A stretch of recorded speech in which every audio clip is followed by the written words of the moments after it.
Hello,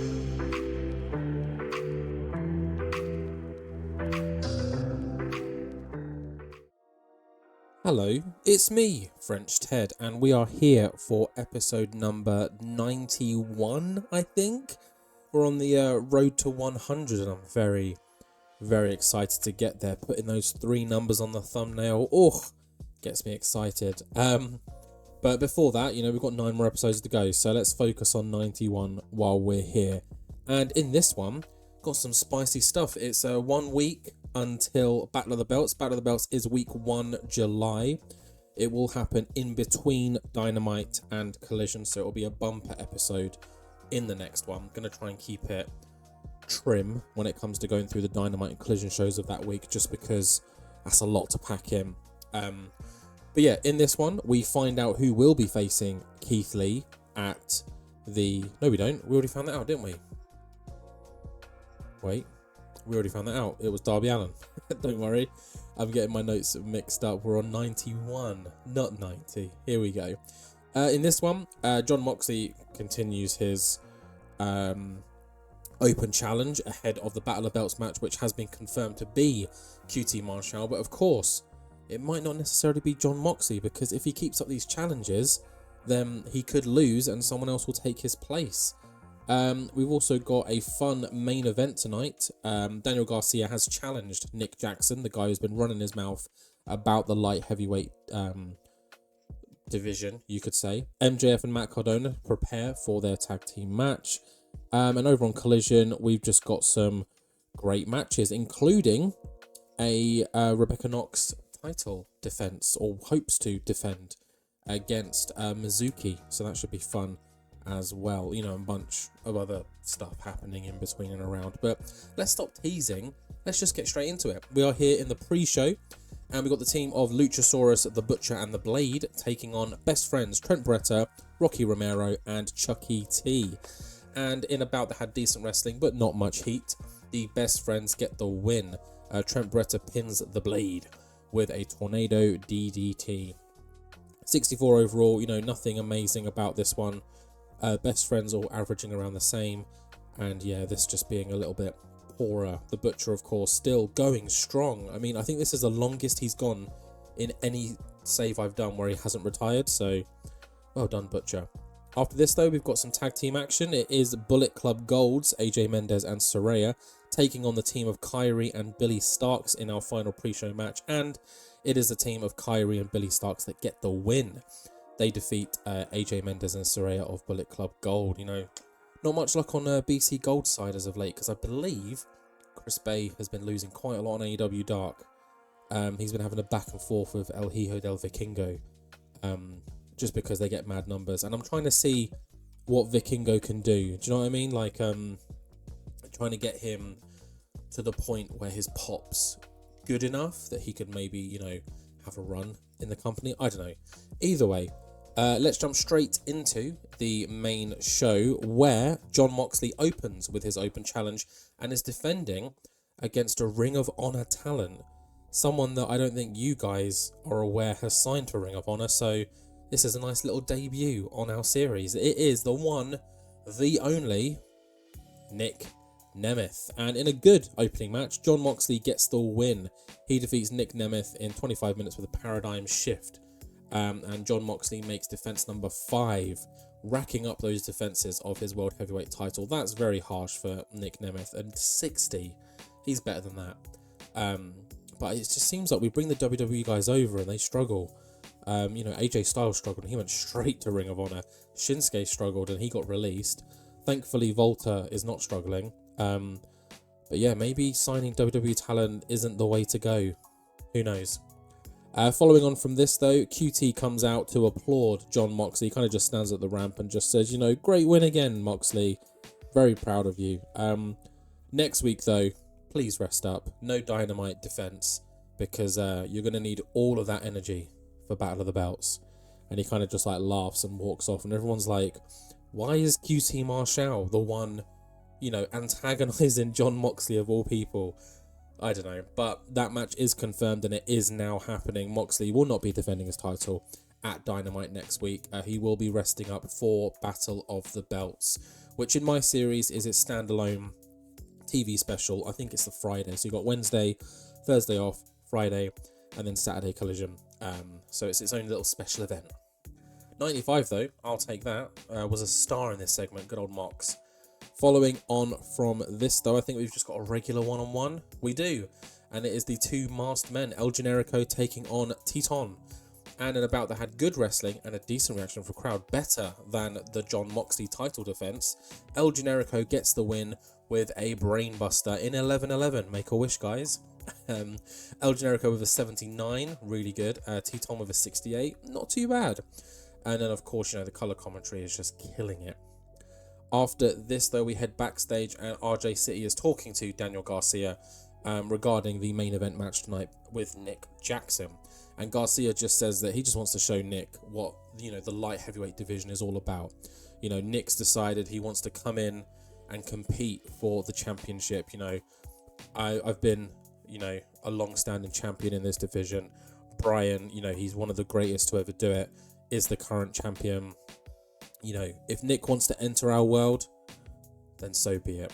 I'm going to show him exactly what this division is all about. So, Daniel Garcia kind of being the face of the division, you could say, because he was the inaugural champion and, defeated quite a few people to get here. And Nick Jackson was he was in the tournament. I think he was a semi-finalist, but he fell at the final hurdle, and now he's back, demanding some kind of title. After this, though, we've got a fun little training montage. It's the Best Broskies preparing for their match against Hangman Adam Page and Bandido, and they've showed up at a cowboy farm. MJF has got the arseless chaps on. Don't worry, he does have pants. Cardona's got the cowboy hat going. He's quite partial to a cowboy hat. Steph Delander's there in some attire. Let's just say you have to subscribe to see the rest of it on her OnlyFans, not mine. And they're just kind of taking the piss out of the Hangman name and Bandido. Cardona's got like a big handkerchief he's putting over his face, and he's like, "Look, who am I?" And they're just mocking the cowboy theme of Hangman, and also the kind of cowboy theme of Bandido as well. The Western theme. 99 here. Of course, it's going to be gold. It's these two guys. They're awesome. Steph Delander is just there because why not? We love Steph Delander. After this, though, we are back in the ring, and it's Demi Bennett. She's here on Dynamite, and she called out Mercedes Moné to get her signature. She's like, "No funny business. I'm just here to get your signature." And Mercedes Moné comes out, signs the ting, and they shake hands. And just as Mercedes is about to walk away, Demi Bennett just yanks her back in and kind of just says, "This is the strength that you're going to have to try and deal with at Battle of the Belts." So it is official. Demi Bennett has got Mercedes Moné's signature, meaning that she is inserted into that Women's Championship match at Battle of the Belts, making it a cheeky little three-way. After this, though, we've got some tag team... a 90! Some tag team action.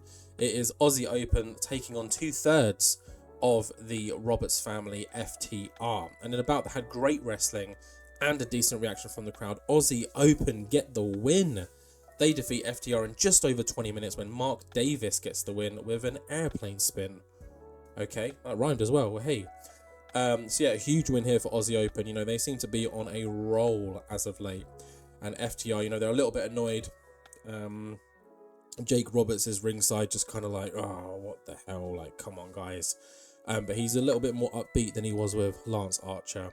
And Christian just comes waltzing down to the ring, grabs the microphone, and he's like, "Great win, boys. And as promised, your manager has come through." And they're like, "Manager? We haven't signed anything. You guys have got yourselves a title match." And they're kind of like, "What? A title match? Oh, sick." And they're like high-fiving each other. They're like, "Yeah, let's do this." And the crowd are like, "Whoa, new number one contenders for the tag team belts." And Christian's like, "Yep, that's right. At Battle of the Belts." And everyone's like, "What? Is it going to be a three-way tag team match?" He goes, "You guys and me will be challenging the Roberts family for the AEW Trios Championships." And Carl and Mark are like, "Oh, So a trios match with you, and Christian Cage is like, "What I tell you? I told you I'd get you a title match, and I've got you one." So when we win next week, I'll expect those contracts to be signed. And he kind of just drops the mic and leaves. So it is official. It will be the Roberts family against Christian and his clients, you could say. You know, if they win, I assume they'd sign on because, you know, they've got him belt. But yeah, this is the trio that will be facing the Roberts family at Battle of the Belts. So that is the card finalised, I believe. We will run through it at the end of the episode. But yeah, Carl Fletcher and Mark Davis have got themselves a title match, as Christian said. He never once specified what title it would be for. So, yeah. After this, though, CM Punk is here. We haven't seen him for a while. They're backstage, and he's called an emergency Bullet Club Gold meeting. He says, guys, Jay White, I've been on the phone to him. He's recovering well. He should be back soon. So we need to make sure the Bullet Club Gold is in good shape for when he returns. We haven't seen or heard from Juice in a while, which is good because he's a wrong'un. We don't want him anywhere near us. We don't want him anywhere near Jay because he'll try and brainwash him and turn him to the dark side again. So what we want, guys, is we want all of us to be on form. AJ, Saraya, Chris, Kenta, stay on form. And to prove that, we're going to have some matches over the next couple of weeks because we've got to be on form in here, pointing to his head, and in here, pointing to his heart, and in here, pointing to his arms. So yeah, but it's just CM Punk just saying, like, you know, we haven't really had much of a presence on AEW as of late, and we need to have that presence so that when Jay comes back, it's going to elevate us even more because, you know, Jay is our boy. We've got him back. We welcomed him back. I took over his place in the All In Grand Prix. So, yeah, let's keep doing what we're doing, but better, if that makes any sense. Yeah, I didn't really know where I was going with this. I just realised we hadn't used him in a while, and, you know, too big of a star to not use. So, yeah, Punk, Bay, Kenta, AJ, Saraya, they're all here. They're all Bullet Club Gold, and, you know, Kenta hasn't had the best of luck lately. Neither has Chris Bay on Dark. So I think, yeah, Punk is just looking to kind of get the juices going again, I guess, especially with Jay's return. I think it's in like the next month or so. So he should be back soon.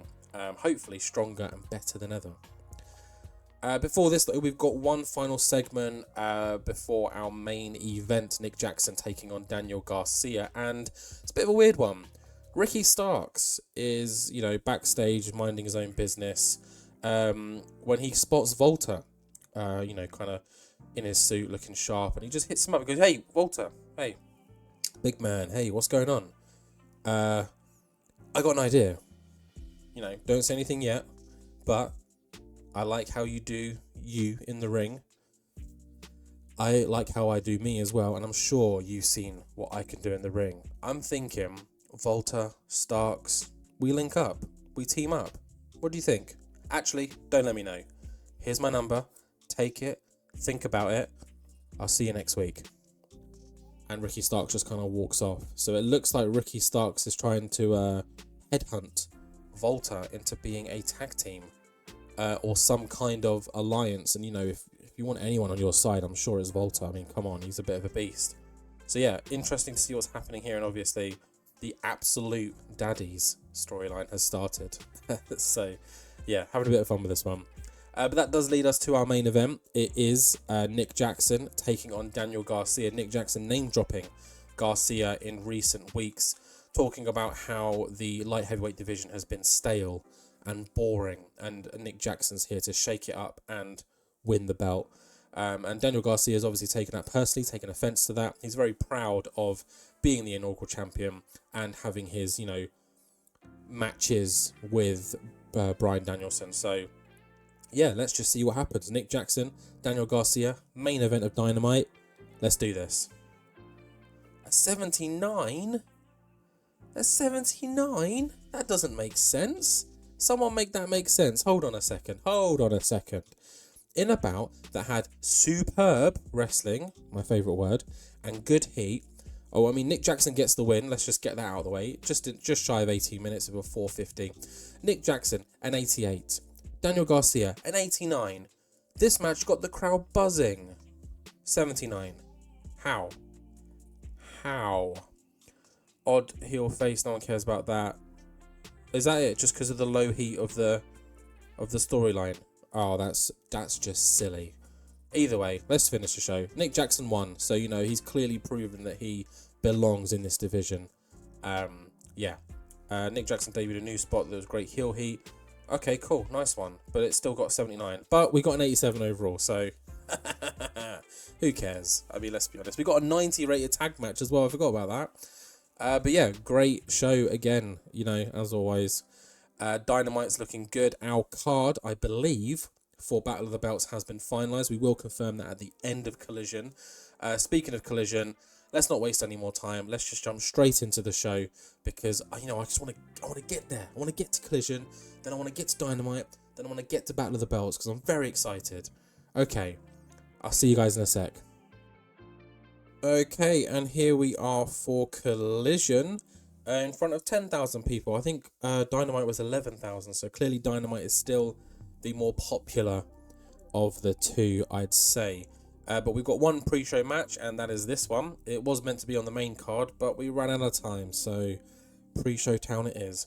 And it is House of Black defeating Lee Moriarty and Big Bill when Brody King pins Big Bill with a Gonzo bomb. Now, I don't believe that Brody King picked up Big Bill and Gonzo bombed him, but let's just pretend he did. And doing so, he bruised his kidney. 66 overall. Brody with a 70, Malachi 67, Big Bill with a 67, and Moriarty with a 61. Got a bruised kidney. Was it anyone's fault? Lee Moriarty's fault. Naughty, naughty Lee. I'm glad that popped up because now we can talk about what's actually happening on Collision before we dive in. Our main event tonight is Pentagon Jr. taking on Roosh. During the week, there was a bit of a quabble, is that a word? I don't know, between the two individuals. Just talking, well, not really talking, but just over social media and backstage. Roosh annoyed that he lost against Darby Allin, Pentagon Jr., slightly mocking that, which has led to this match being set up. Alex Abrahantes and Jose, the assistant, beefing too to kind of fuel that fire even more. We've got Combat Club in action tonight. Obviously, Rebecca Knox has her title match with Mizuki, and we do open the show with Toni Storm. Not timeless Toni Storm. Stop with that. Just regular badass bunches Toni Storm, as she destroys Yuka Sakazaki in 11 minutes with the strong 0. Opening the show, nice and strong. Toni Storm flexing her muscles. Got a 64. Her gimmick's getting stale. Oh, wait, hold on. Is it time for timeless Toni Storm? Who knows?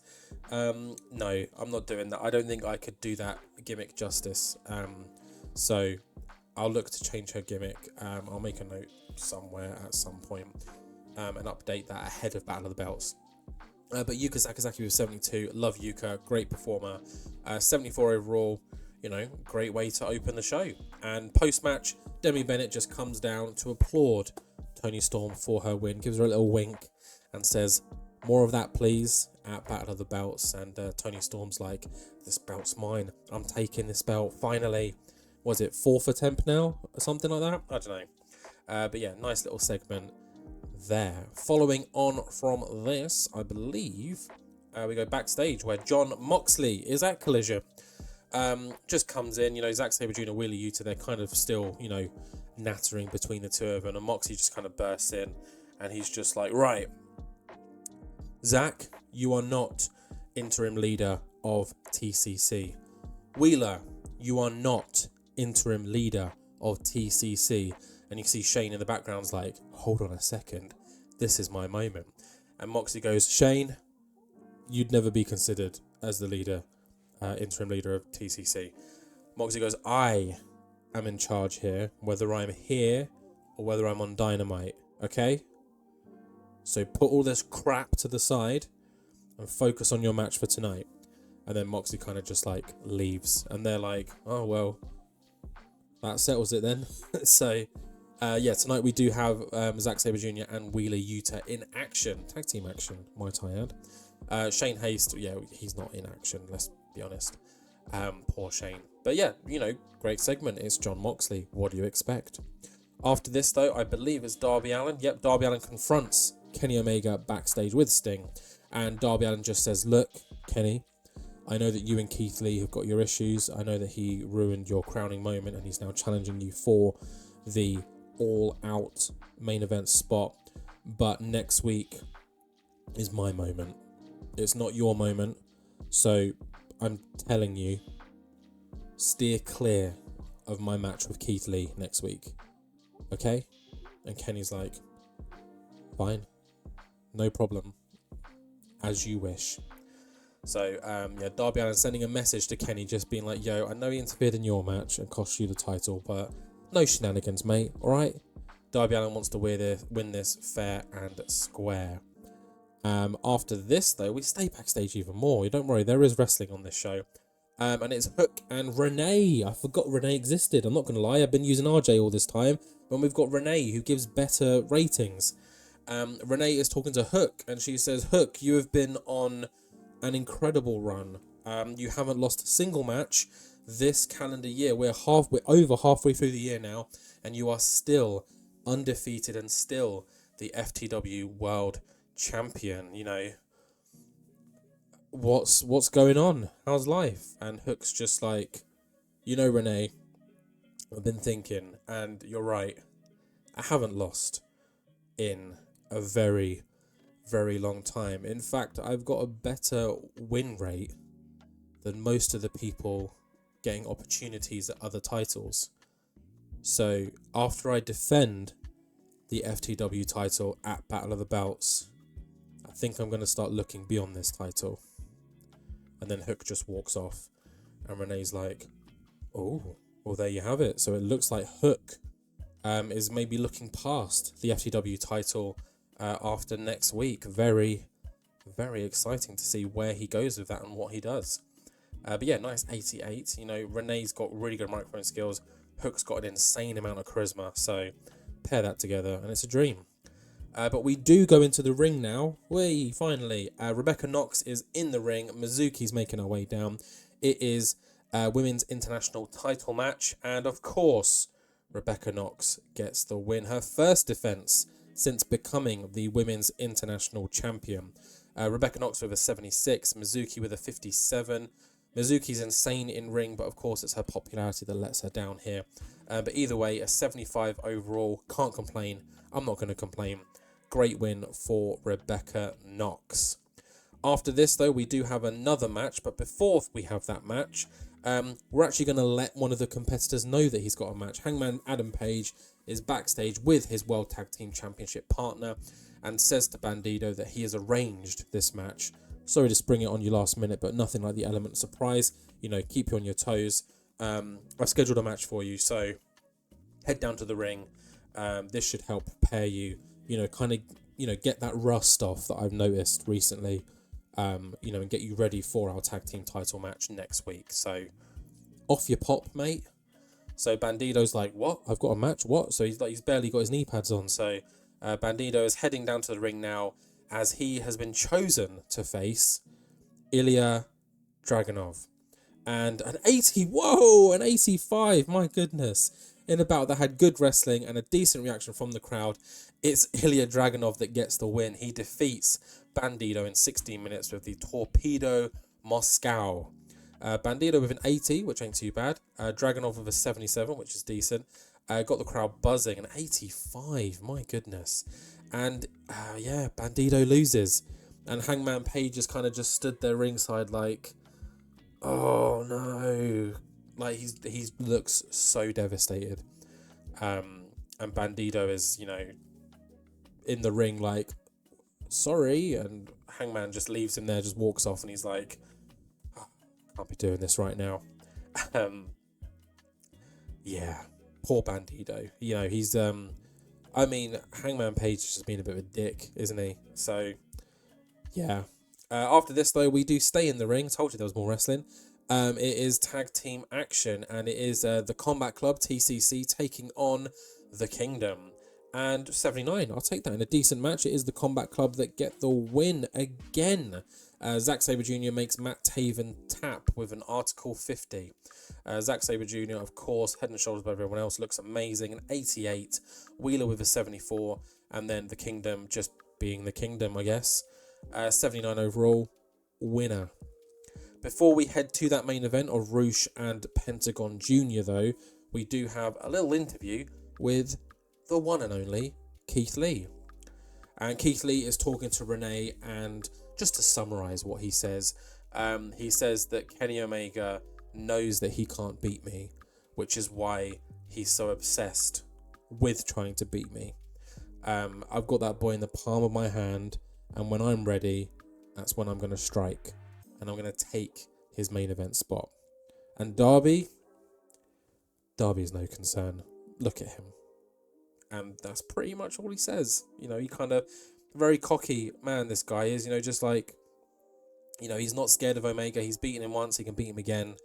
And in terms of Darby Allin, Keith Lee's just like, look at me, look at him, do the math.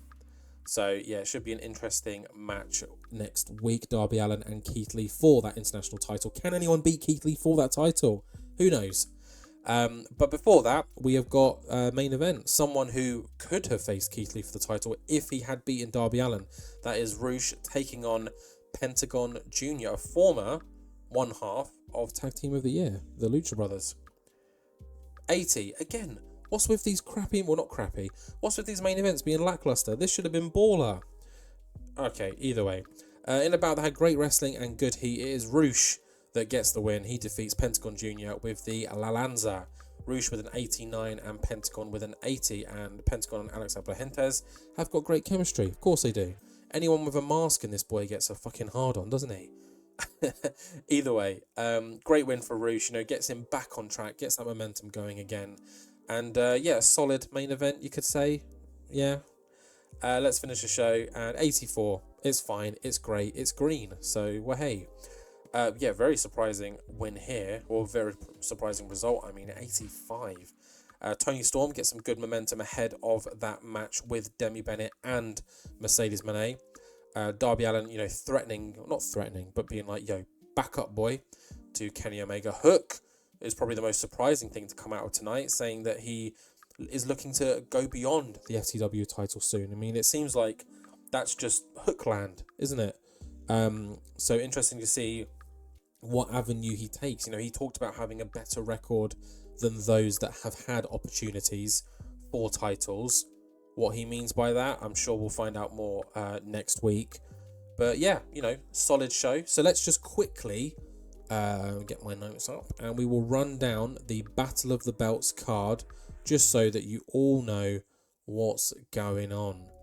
So, running in, this isn't necessarily the running order, this is just what I've got written here. We have got... No, that's Collision. Battle of the Belts, here we go. We have got, of course, Hook. We might as well start with him. Hook will be looking to defend his FTW World title against Johnny Gargano, who won that opportunity in a Battle Royale at the All In Grand Prix final. We've got the recently announced Roberts family, the Trios champions, taking on Christian and Aussie Open. Christian very confident that if they win, Aussie Open will finally sign on to become his clients. We've got the three-way dance between Demi Bennett, Toni Storm and Mercedes Moné for that Women's World Championship. Darby Allin, who's been, you know, a topic of this episode, will be facing Keith Lee for his International Championship. We've also got the tag team match, the World Tag Team Championships, Hangman and Bandido looking to make their first defense of the titles against the best broskies of MJF and Matt Cardona. And then finally, our main event will be Jon Moxley continuing his open challenge, but this one has already been answered. It will be QT Marshall, who will be looking to dethrone the AEW World Heavyweight Champion. And that is Battle of the Belts, and that is happening in the next episode. A bumper episode. You get Dynamite, Battle of the Belts, and Collision all rolled into one. You lucky, lucky people. But until then, please like, comment, subscribe, share, do it all, and I will see you all in the next one.